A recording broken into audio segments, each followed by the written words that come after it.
As duas Terezas. É muito importante que nós conheçamos aquelas entidades que são responsáveis pela proteção da casa do coração e, portanto, nossa proteção também. Assim, vamos falar hoje sobre uma entidade que é sempre nomeada no início e no término das sessões, quando pedimos e agradecemos a proteção dada. Trata-se de Teresa. Na verdade, existem duas Terezas, Teresa de Jesus e Teresa do Menino Jesus.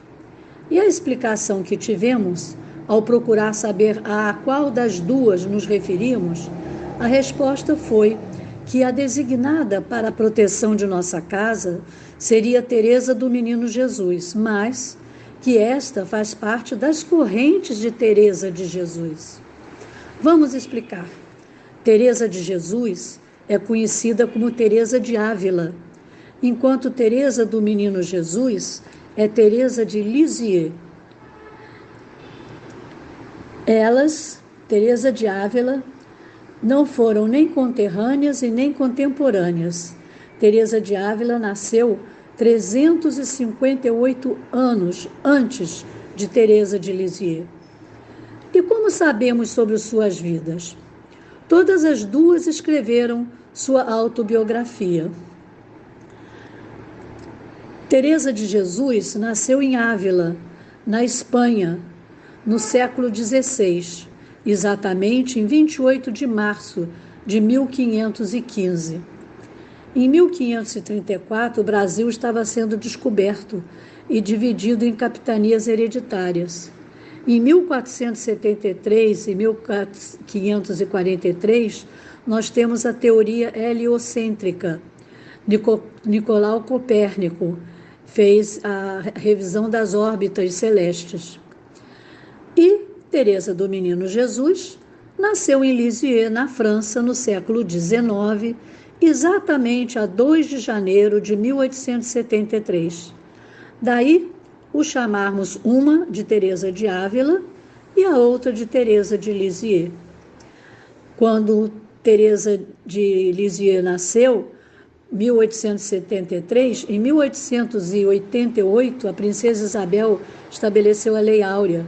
Em 1889, foi proclamada a República. Elas foram diferentes, não só no lugar e época em que viveram, mas também em suas personalidades. Enquanto Teresa de Ávila era uma pessoa contestadora, altamente empreendedora, Teresa de Lisieux era suave, meiga, obediente. Falemos um pouquinho de cada uma. Teresa de Ávila era de uma família de 3 irmãs e 9 irmãos, sendo que nenhum se dedicou à vida religiosa. Ela sentiu essa vocação religiosa desde muito jovem. A criança ainda interessava-se pela vida dos mártires. Aos 20 anos, entrou para o convento da Encarnação, que era o mosteiro das Carmelitas. Aos 24 anos, ela adoeceu de um mal na época misterioso, mas que ela, pela sua própria descrição no livro que escreveu sobre sua vida, intitulado O Livro da Vida, sabemos tratar-se de catalepsia, aquela mesma doença que provocou a aparente morte de Lázaro. Ela era muito culta, lia muito, numa época em que a maioria das mulheres não sabiam ler. Segundo ela conta em seu livro, foi só aos 18 anos mais tarde de sua entrada no convento que ela realmente sentiu a sua verdadeira conversão. Isso se deu após a morte de seu pai, quando um dia, ao entrar no oratório, ela deparou-se com a imagem de Cristo ferido, que havia sido ali colocado para um festival que se aproximava. Naquele momento, uma enorme emoção apoderou-se dela, e ela caiu de joelhos ao pé da imagem, e em prantos sentiu que naquele momento ela realmente abria mão de todos os seus sentimentos mundanos. Esse momento é conhecido como o momento da sua conversão. A partir daí, ela começou a ter momentos de transe, quando estava em prece, isto é, Seu espírito ligava-se totalmente ao mundo espiritual e tinha então muitas visões. É claro que as outras freiras do convento a consideravam tomada pelo demônio, e ela, humilde, achando que elas talvez tivessem razão, levou seu caso ao seu confessor, ao pároco-geral dos jesuítas, que a colocou em um programa de castigo disciplinar. Apesar do castigo, quando estava em prece, os transes e as visões ocorriam cada vez mais fortes.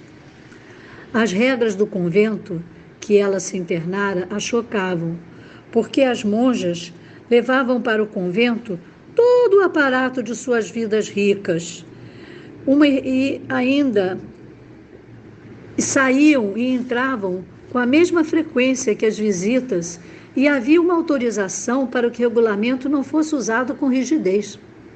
Como dissemos, Teresa tinha uma personalidade forte, contestadora, e não concordava com o afrouxamento da disciplina no convento. Assim, depois de muita luta, conseguiu, através de um grande amigo, o rei Filipe II da Espanha, que o Papa lhe concedesse autorização para fundar uma casa onde os regulamentos da Ordem das Carmelitas fossem rigidamente respeitados. Assim, em uma casa particular em Ávila, ela, licenciada do Convento da Encarnação, instalou 4 mulheres pobres na nova casa dedicada a seu patrono, São José. Isso, 24 de agosto de 1562. Conta-se, elas não ficavam. Assim foi estabelecida a Ordem das Carmelitas Descalças.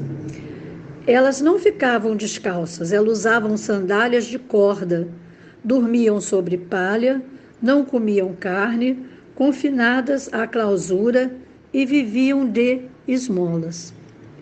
Conta-se que ali ela passou os 5 melhores anos de sua vida.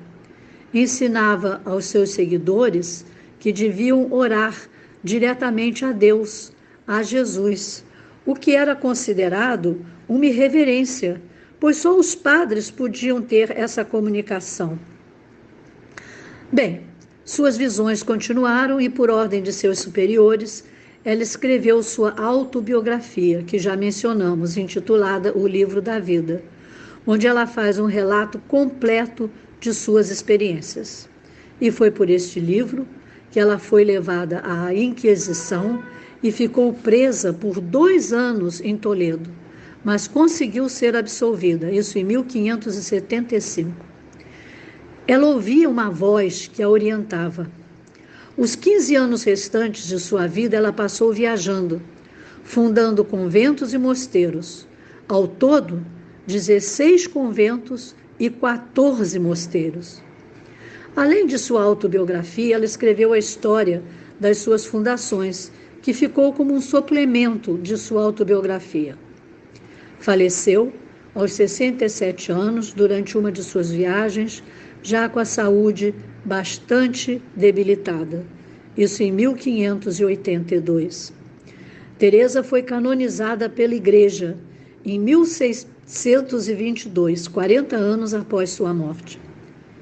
Bem, agora falemos um pouco sobre Teresa do Menino Jesus, né? Ela foi considerada pelo Papa Pio X a santa mais importante dos tempos modernos.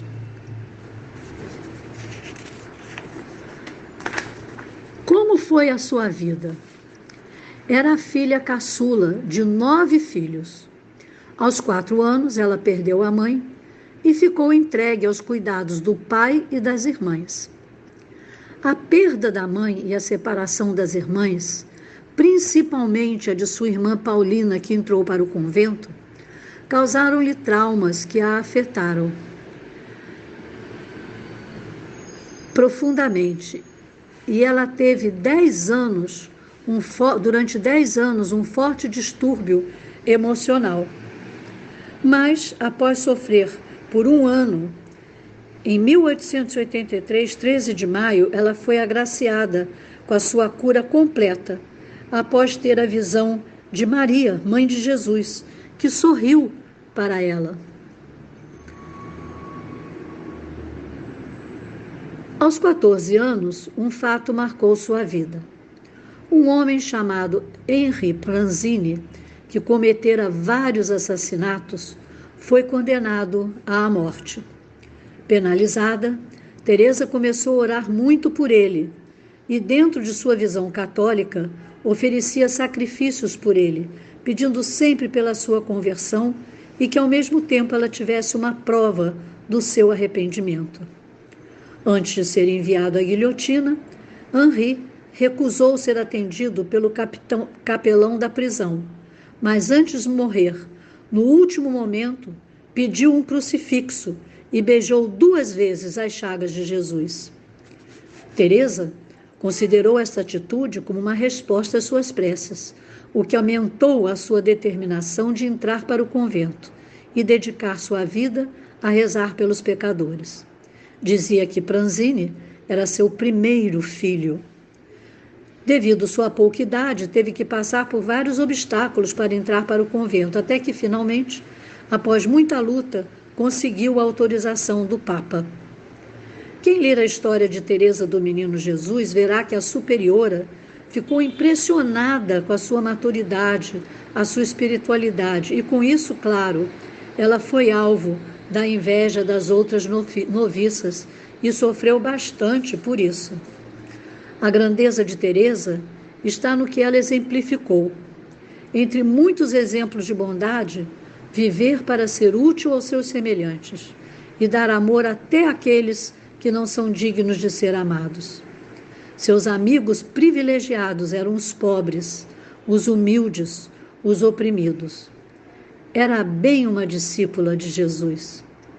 A 30 de setembro de 1897, com a idade de 25 anos, Teresa desencarnou de tuberculose, depois de uma luta heróica contra a doença.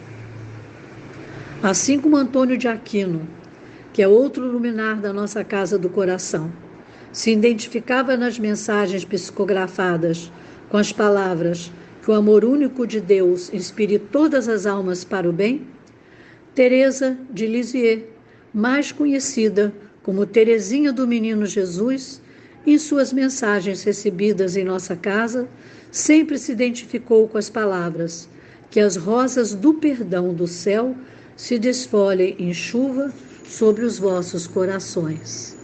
Que assim possa ser, graças a Deus. Graças a Deus. Graças a Deus.